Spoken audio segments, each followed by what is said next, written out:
کے بغیر کسی جستجو طلب کے کہ جس کی خواہش تمام انبیاء بھی کرتے رہے، لیکن ہماری یہ خوش قسمتی کہ اللہ رب العزت نے ہمیں بغیر کسی تمنا کے اور بغیر ہماری کسی نیکی کے اپنے پیارے محبوب علیہ السلام کا امتی پیدا فرمایا، اور اس بات کا بھی اس مالک کائنات کا کروڑ بار شکر ہے کہ اللہ نے ہمیں ان خاندانوں میں، ان نسلوں میں، ان میں رکھا کہ جس کے اندر سارے اللہ رسول کی بات کرنے والے اور اپنے پیارے محبوب علیہ السلام کا دم بھرنے والے، حضور سے عقیدت رکھنے والوں میں، حضور کے اوپر مر مٹنے والوں میں، حضور کی عزت و ناموس، ختم نبوت اور حضور کی پکی سچی محبت اللہ نے عطا کی اپنے محبوب کے صدقے۔ یہ اس مالک کا بہت بڑا فضل، اس کا کرم اور اس کی رحمت ہے۔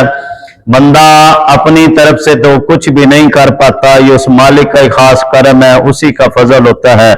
اور یہ کائنات کے اندر سب سے بڑی سعادت جسے میں سمجھتا ہوں کہ جو بھی پڑھا یا سنا یا جو بھی سمجھا آج تک اپنے بڑوں سے، بزرگوں سے، اساتذہ سے، جو بات مجھے سمجھ آئی میری ناقص عقل کے مطابق وہ یہی تھی کہ اگر اس کائنات میں سب سے بڑی نعمت ہے تو وہ نبی علیہ السلام کی غلامی ہے۔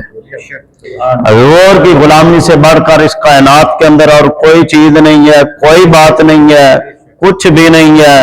سب سے بڑی خوش قسمتی، خوش بختی یہی ہے کہ اللہ کا یہ بہت بڑا احسان ہوا، وہ چاہتا تو ہمیں بھی کسی اور نسلوں میں پیدا کر دیتا یا ان لوگوں میں لے آتا جو صرف ظاہری طور کے اوپر تو دم بھرتے حضور کی غلامی کا، منہ سے تو نام لیتے، زبان سے اقرار کرتے، لیکن دل بھیڑیے ان میں بھی ہو سکتا تھا۔ لیکن یہ اللہ کا کوئی خاص کرم، اس کی خاص رحمت اور محبوب علیہ السلام کی خاص نگاہ کرم کہ اللہ نے ہمیں اپنے پیارے محبوب علیہ السلام کا غلام پیدا کیا۔ اور یہ یوں ایسے میں بات نہیں کر رہا، اس کے پیچھے میرے پاس دلیل بھی ہے کہ جس وقت ایک جنگ کے موقع کے اوپر نبی علیہ السلام نے وہ فتح ہوئی جنگ، تو جتنا وہ سارا مال غنیمت آیا تو میرے محبوب علیہ السلام نے جو ہے وہ جو انصار اپنا مہاجر جو صحابہ تھے، انصار نہیں مہاجر، جو مہاجر صحابہ تھے ان کے اندر تقسیم فرمایا، زیادہ دیا۔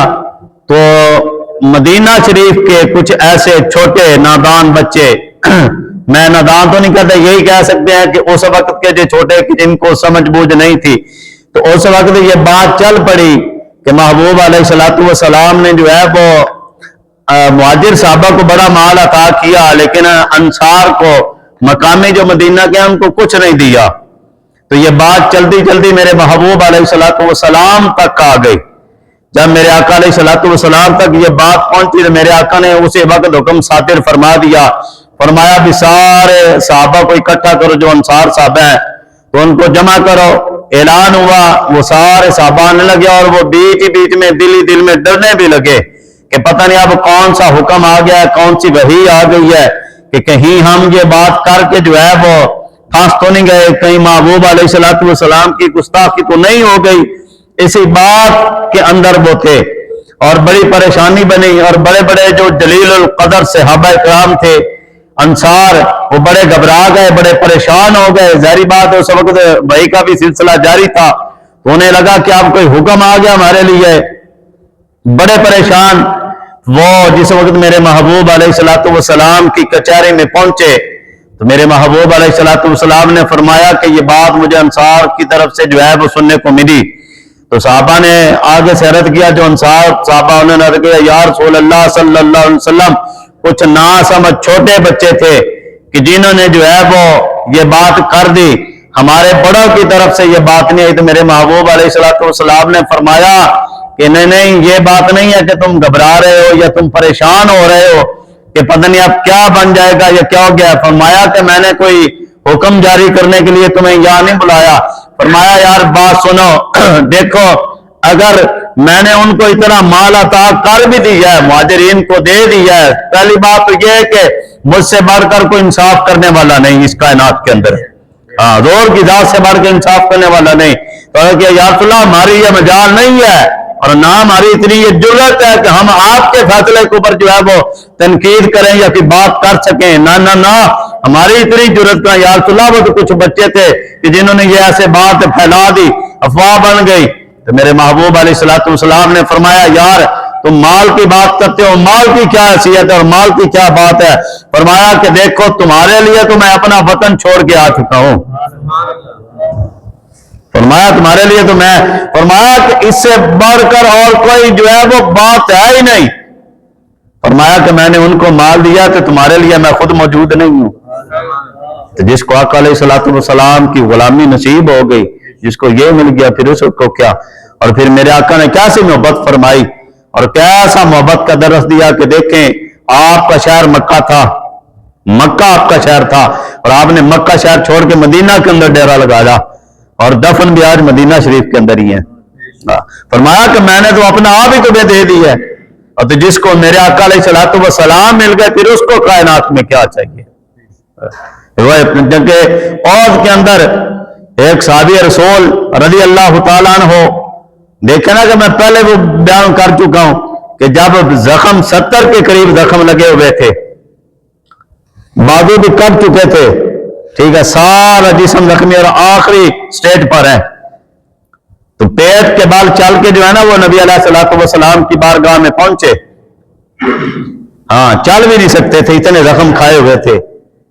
ہم نے اور آپ نے محبت کیا کی ہے اور کیا دین کے لیے کیا. وہ چل کے آئے اور آ کے اپنے یہ رخسار جو ہے نا وہ نبی علیہ الصلوۃ والسلام کے پاؤں کے اوپر رکھ دی ہے, اور رکھ کے میرے آقا علیہ الصلوۃ والسلام کی طرف یوں آ کے ملا کے اوپر دیکھا. تو میرے محبوب نے فرمایا کیا چاہتے ہو؟ تو عرض کیا یا رسول اللہ میں نے کیا چاہنا ہے, بس خواہش تو دنیا میں یہی تھی کہ جب میں اس کائنات سے جاؤں نا, اور کوئی خواہش نہیں تھی کہ میرے دل کے اندر, حالانکہ ان کے بچے بھی تھے, کوئی وصیت کر جاتے, کوئی بات کر جاتے, لیکن کوئی خاندان کے لیے بچوں کے لیے کوئی بات نہیں تھی. یا رسول اللہ خواہش صرف یہی تھی کہ اس کائنات سے جب جاؤ تو آپ مجھے دیکھ رہے ہیں اور میں آپ کو دیکھ رہا ہوں, بس اس کائنات کے اندر یہی میری ایک خواہش تھی, اور اللہ نے وہ میری خواہش پوری کر دیا. حضور کی غلامی سے بڑھ کے کچھ بھی نہیں ہے.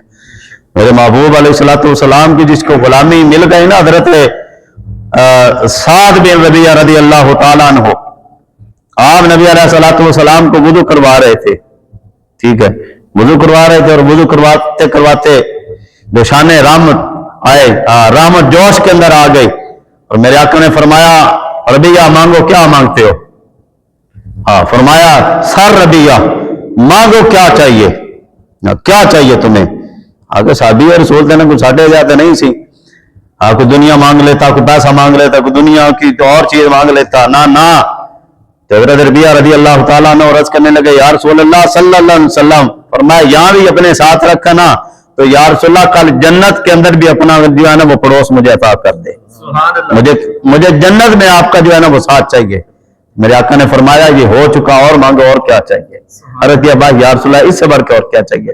جنت بھی مانگی اور جنت میں محبوب علیہ الصلوۃ والسلام کا ساتھ بھی مانگا.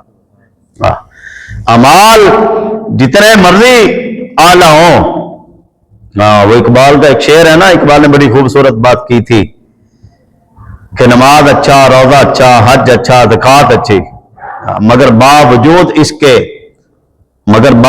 اس کے خدا شاہد ہے, نہ جب تک میں کٹ مروں شاہ بطحا کی عزت پر, خدا شاہد ہے کامل میرا ایمان ہو نہیں سکتا.